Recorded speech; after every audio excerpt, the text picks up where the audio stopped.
കണ്ണൂരിൽ നിന്നുള്ള 2 air India express സർവീസുകൾ കൂടി റദ്ദാക്കിയെന്ന വാർത്ത വരുന്നു. ഇന്ന് രാവിലെ 6:45 മസ്കറ്റിലേക്ക് പോകേണ്ട വാഹനം ക്യാൻസലായി. ഇത് പ്ലെയിൻ്റെ കാര്യമാണ് പറയുന്നത് കേട്ടോ.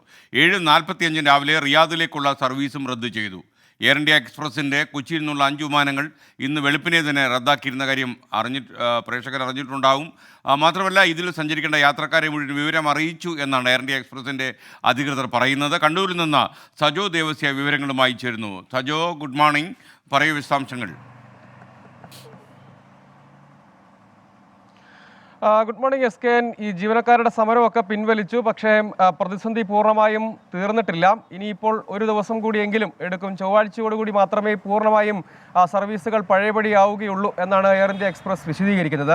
6:45 കണ്ണൂരിൽ നിന്ന് മസ്കറ്റിലേക്ക് പോകേണ്ട സർവീസ്, 7:45 റിയാദ് സർവീസ് എന്നിവയാണ് കണ്ണൂരിൽ റദ്ദാക്കിയത്. പുലർച്ചെ 1:20 ജിദ്ദയിലേക്ക് പുറപ്പെടേണ്ടിയിരുന്ന സർവീസ് ഇപ്പോൾ വൈകുകയാണ്. 11 മണി ആകും എന്നാണ് ഇപ്പോൾ റീഷെഡ്യൂൾ ടൈം കമ്പനി അധികൃതർ അറിയിക്കുന്നത്.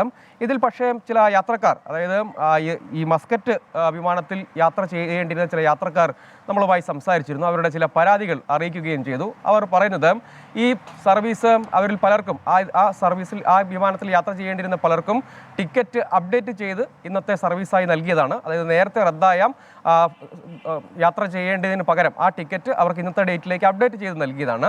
ഈ വിമാന സർവീസ് തന്നെ റദ്ദായ വിവരം ഇന്ന് യഥാർത്ഥത്തിൽ അർദ്ധരാത്രി മാത്രമാണ് അറിയുന്നത്. അതായത് യാത്രയ്ക്ക് പുറപ്പെടുന്നതിന് തൊട്ട് മുൻപ് മാത്രമാണ് ഈ വിവരം അറിയുന്നത്. അത് യാത്ര നടക്കുമെന്ന പ്രതീക്ഷയോടുകൂടി തയ്യാറെടുത്തു. യാത്രയ്ക്ക് തൊട്ട് മുൻപ് മാത്രമാണ് ഈ വിവരം, ഇത് ഈ വിമാനം റദ്ദാക്കിയെന്ന വിവരം അധികൃതർ അറിയിക്കുന്നത്. അത് വലിയ പ്രയാസം സൃഷ്ടിച്ചു. അതിനുശേഷം ടിക്കറ്റ് അപ്ഡേറ്റ് ചെയ്ത് നൽകുമോ എന്ന് അന്വേഷിച്ചു. പക്ഷേ പകരം ടിക്കറ്റ് അപ്ഡേറ്റ് ചെയ്ത് നൽകില്ല, പകരം റീഫണ്ട് നൽകാം എന്ന് അറിയിച്ചു എന്നാണ് അവർ പറയുന്നത്. അതിനൊരു യഥാർത്ഥ പ്രധാനപ്പെട്ട പ്രതിസന്ധി, മറ്റേതെങ്കിലും സർവീസിനെ ആശ്രയിക്കുകയാണെങ്കിൽ വലിയ തോതിൽ ഈ എയർ ഇന്ത്യ എക്സ്പ്രസ് സമരം കൊണ്ട് ടിക്കറ്റ് നിരക്കുകൾ വലിയ തോതിൽ വർദ്ധിച്ചിട്ടുണ്ട്. പലയിടത്തും ഇരട്ടിയായി. ഇനിയിപ്പോൾ മറ്റേതെങ്കിലും ഒരു സർവീസിനെ ആശ്രയിക്കാൻ ശ്രമിക്കണം. മറ്റേതെങ്കിലും വിമാനത്താവളം വഴി യാത്രയ്ക്ക് ശ്രമിക്കേണ്ടി വരും. ടിക്കറ്റ് കിട്ടണമെങ്കിൽ വലിയ പ്രയാസം. അവരെ സംബന്ധിച്ച് അവർ വലിയ പ്രതീക്ഷയിലായിരുന്നു. അത് എല്ലാം ആകെ പ്രതിസന്ധിയിലായി എന്ന് ആ യാത്രക്കാർ പറയുന്നുണ്ട്.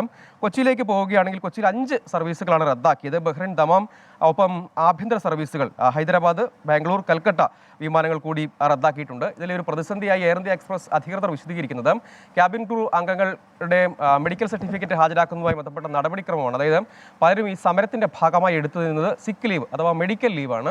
അങ്ങനെ വരുമ്പോൾ ഫിറ്റ്നസ് സർട്ടിഫിക്കറ്റ് ഹാജരാക്കണം ക്യാബിൻ ക്രൂവിന് വീണ്ടും തിരികെ ജോലിയിൽ പ്രവേശിക്കാൻ. അക്കാര്യത്തിൽ വിട്ടുവീഴ്ചയ്ക്ക് എന്തെങ്കിലും കമ്പനി അധികൃതർ ഈ ഘട്ടത്തിൽ തയ്യാറായിട്ടുമില്ല. അതുകൊണ്ട് ആ നടപടിക്രമങ്ങൾ പൂർത്തീകരിക്കുന്നതിൻ്റെ കാലതാമസം ഉള്ളതുകൊണ്ട് മുഴുവൻ ജീവനക്കാരും യഥാർത്ഥത്തിൽ തിരികെ ജോലിയിൽ പ്രവേശിച്ചിട്ടില്ല. അത് പൂർണ്ണമായും എല്ലാ ജീവനക്കാരും തിരികെ, സീനിയർ ക്യാബിൻ ക്രൂ അംഗങ്ങളൊക്കെ തിരികെ പൂർണ്ണമായും ജോലിയിൽ പ്രവേശിക്കണമെങ്കിൽ അത് ചൊവ്വാഴ്ചയെങ്കിലും ആകും. ചൊവ്വാഴ്ചയോടുകൂടി കാര്യങ്ങളൊക്കെ നേരെയാകുമെന്നാണ് ഇപ്പോൾ പറയുന്നത്. അതിൽ വിശ്വസിക്കാമെന്ന് മാത്രമേ ഉള്ളൂ. പല യാത്രക്കാരും അവരുടെ ഇത്തരത്തിലുള്ള, ഞാൻ നേരത്തെ സൂചിപ്പിച്ചതുപോലെയുള്ള പരാതികൾ, അപ്ഡേറ്റ് ചെയ്ത ടിക്കറ്റ് വീണ്ടും ക്യാൻസൽ ആകുന്നു, അതിൽ വീണ്ടും ഒരു അപ്ഡേഷൻ അവർ നൽകുന്നില്ല, പകരം റീഫണ്ട് മാത്രം പറയുന്നു. അങ്ങനെ വരുമ്പോൾ ആ യാത്രക്കാരെ സംബന്ധിച്ചിടത്തോളം വലിയ ബുദ്ധിമുട്ട് അവർ അനുഭവിക്കുന്നു. ആ പരാതികളൊക്കെ അവർ കാര്യമായി നമ്മളെ വിളിച്ച് അറിയിക്കുകയും ചെയ്യുന്നുണ്ട്. Okay, thank you. സജോ ദേവസ്യാണ് കണ്ണൂരിൽ വിവരങ്ങൾ നൽകിയത്.